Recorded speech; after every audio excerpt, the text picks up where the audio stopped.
जोधपुर लगातार शर्मसार हो रहा है। जिस तरह की घटनाएं बढ़ रही है उसको लेकर कह सकते हैं कि जोधपुर के अंदर जो वारदातें हो रही है उसको पुलिस के ऊपर बड़े सवालिया निशान लग रहे हैं। बात करें जोधपुर के अस्पताल की, जहां पर आप देखिए नाबालिग बच्ची के साथ पिछले 10 दिन की अगर बात की जाए तो 3 बच्चों के साथ इस तरह का दुष्कर्म के मामले सामने आए।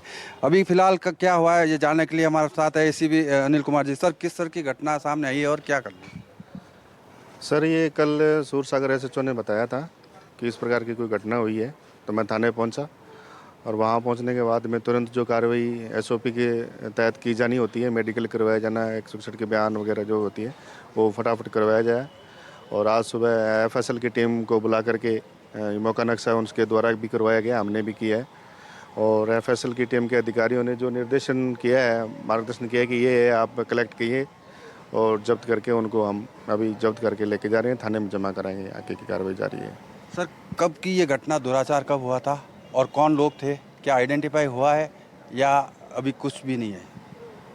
नहीं, अभी जैसे ये घटना जैसे सामने आई है तो थाने की टीमें बना करके वो जो आरोपी हैं उनकी पहचान करने और उनको दस्तयाब करने के लिए भेजी हुई हैं और उम्मीद है कि जल्दी हम इसमें पकड़ लेंगे, उनको दस्तयाब कर लेंगे जल्दी। परसों रात की घटना है और आप देखिए अब पुलिस को पता चला है। जिस तरह से जो पता चलने के साथ ही पुलिस पहुंची है अस्पताल में, जहां कह सकते हैं कि इस जगह पर बताया जा रहा है ये जो है कैदी वार्ड है, जेल कैदी वार्ड, उसके पीछे ले जाकर कोने में जो है अस्पताल में, जो हमारे सूत्र बताते हैं कि अस्पताल में काम करने वाले स्वीपर थे, उन 2 लोगों ने उनके साथ जो है नाबालिग बच्ची के साथ दुष्कर्म किया था। और जिस तरह से दुष्कर्म की घटनाएं बढ़ रही है, कह सकते हैं जोधपुर पुलिस पर सवाल भी खड़े हो रहे हैं। लगातार मासूम बच्चों से दुराचार के मामले सामने आ रहे हैं। ऐसे में पुलिस को चाहिए कि जो गश्त व्यवस्था है और जो पुरानी व्यवस्थाएं थी उसको दुरुस्त की जाए। अरुण हर्ष, एनडीटीवी जोधपुर। तो ये बड़ी जानकारी आप तक पहुंचा रहे थे और किस तरीके से अस्पताल के कॉटेज वार्ड के पीछे हैवानियत भरी वारदात को अंजाम दिया गया, नाबालिग के साथ गैंगरेप किया गया है। हालांकि पुलिस की टीम, एफएसएल की टीम मौके पर मौजूद है। इसी पर ज़्यादा जानकारी लिए अरुण हर्ष मेरे साथ मौजूद है। अरुण हर्ष की रिपोर्ट भी हमने आप तक पहुंचाई थी। इस रिपोर्ट के जरिए आपने जाना कि अब आगे किस रूप में, क्योंकि कार्रवाई पुलिस की चल रही है, ये जानकारी अरुण हर्ष बता रहे थे। अरुण, जरा ये भी बताइए कि ये तो बड़ी लापरवाही कहेंगे अस्पताल प्रशासन की, कि अस्पताल में ही अगर सुरक्षित नहीं है लोग, अस्पताल के कॉटेज वार्ड के पीछे ही अगर नाबालिग के साथ गैंगरेप की वारदात को अंजाम दे दिया जाता है तो सवाल निशान तो अस्पताल प्रशासन पर खड़ा होगा। और दूसरा सवाल ये कि अब जांच पड़ताल चल रही है, कहां तक पहुंची है जांच? देखिए मणि, सबसे बड़ी बात यह है, ये जोधपुर का महात्मा गांधी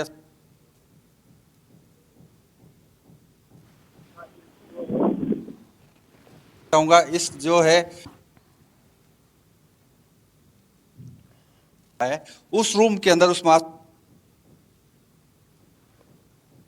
नेटवर्क इश्यूज हो रहे हैं अरुण हर्ष, मैं आपके पास लौटूंगी, आप रहिए मेरे साथ। एक बार फिर से आपसे जुड़ने की कोशिश मैं करूंगी, लेकिन ये बड़ी खबर आप तक पहुंचा रहे हैं, तस्वीरें भी लगातार आप देख पा रहे हैं और ये अस्पताल के बाहर की तस्वीर अरुण हर्ष बता रहे हैं। अरुण, शर्मसा हुआ है जिस तरह से बच्ची के साथ दुष्कर्म हुआ है। और 15 साल की बच्ची थी, घर से निकल गई थी, परिवार वालों से किसी बात को लेकर कहा सुनी हुई थी। उसके बाद में जैसे ही वो घर से निकली, परिवार वालों ने थाने में रिपोर्ट दी, लेकिन चूंकि 25 तारीख को जोधपुर में वीआईपी मूवमेंट था, हाई अलर्ट था, लेकिन इस सब के बावजूद को बच्ची को ढूंढने का कोई प्रयास नहीं हुए थे।